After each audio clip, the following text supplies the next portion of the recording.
डोसा, इडली, सांबर, चटणी चटणी.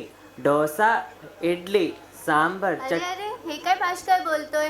आज आपला श्रावणसरीचा कार्यक्रम आहे आणि श्रावणसरी म्हणजे तरी तुला माहिती आहे का काय? हो ग सानिका, श्रावणशरी म्हणजे श्रावणात पडणाऱ्या पाऊसधाराच ना. हो, आणि हा श्रावण घेऊन येतो आशीर्वाद आणि शिवभक्तीने ओतप्रोत होणारे विचार.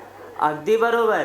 महादेव म्हणजे अनादी अनंत निर्गुण निराकारी उमाकांत महाकाल भस्मांग जटाधारी. ज्यांच्या क्रोधाने पूर्ण सृष्टीचा विनाश होतो, पण आपले महादेव हे नृत्य आणि अभिनयाचेही दैवत आहेत.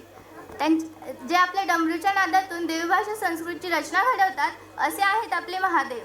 अरे हां, एवढेच नाही तर शिवाचे नटराज रूप म्हणजे तांडवाच्या माध्यमातून विश्वाचे संहार आणि निर्माण करणारे रूप. जसे की रूप ते रुद्रावतारी धारितो शिव शंकरा, नृत्य तांडव क्षय विनाशी ऐसे रुद्र भयंकरा. अरे वा, अद्भुत. अजून ऐकायचं मला, पुढे सांग ना. तुला अजून जाणायचंय का? हो. माझ्याकडून जाणून घेण्यापेक्षा आपला पुढचा स्पर्धकच घेऊन येत आहे नटराज बद्दल अद्भुत अशी एक काव्य रचना. तर चला तर बोलवूयात रेखात्मजा विवेक अवघाडे.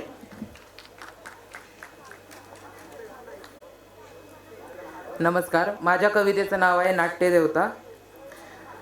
तर नटराजांबद्दल मी 2 शब्द आधी सांगून देतो. नटराज हे शंकराचं रूप आहे, ज्याच्यातून नवरस, नृत्य आणि अभिनय यांचा जन्म होतो. अभिनयातील 4 प्रकारचे अभिनय त्यांच्यापासून जन्मतात. त्यांच्या हातामध्ये डमरू असतं, ज्याच्यातून संस्कृत भाषेचा उदय होतो. डाव्या हातामध्ये अग्नी असते, जे अंताचं प्रतीक आहे.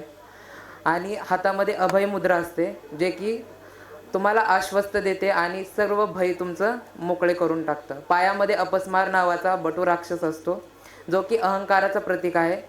तर अहंकारावर मात करून आपल्याला उंच झेप घ्यायची आहे, असं ते सांगणारं प्रतीक आहे. त्यांच्याबद्दल मी कविता सुरू करतो. अंतरात नवरस शंभू रूप घोरवेश, दिगंबर जटाकेश महाकाल तू महेश. पाया तळी अपस्मार श्री गंगेची या धार, स्वरूप अर्धनार जिते जन्मे ओंकार. नीलकंठ मेघवर्णा कुंडलधारी कर्णा, अगोत्र तू अवर्णा लास्य अर्धांगी अपर्णा. भुजंग त्रासित शिवा शांकरी तोषित, हलाहल ग्रासित मुखमंडल हासित.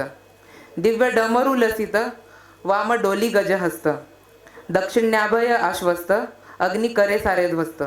चातुराभिनय सृष्टी कालदर्श दिव्य दृष्टी, कला कमलांची वृष्टी रुद्राक्ष माला वेष्टी. व्याघ्र चर्मकटीसूत्र त्रिपुंड्र त्रिनेत्र, वन्नी ज्वाला ज्याचे क्षेत्र शिकविले नाट्यशास्त्र. शांत नेत्र शुद्ध चित्त स्थिर देह मेधावत्त, अर्पावे पात्र प्राण नटराजाशी नमन नटराजाशी वंदना.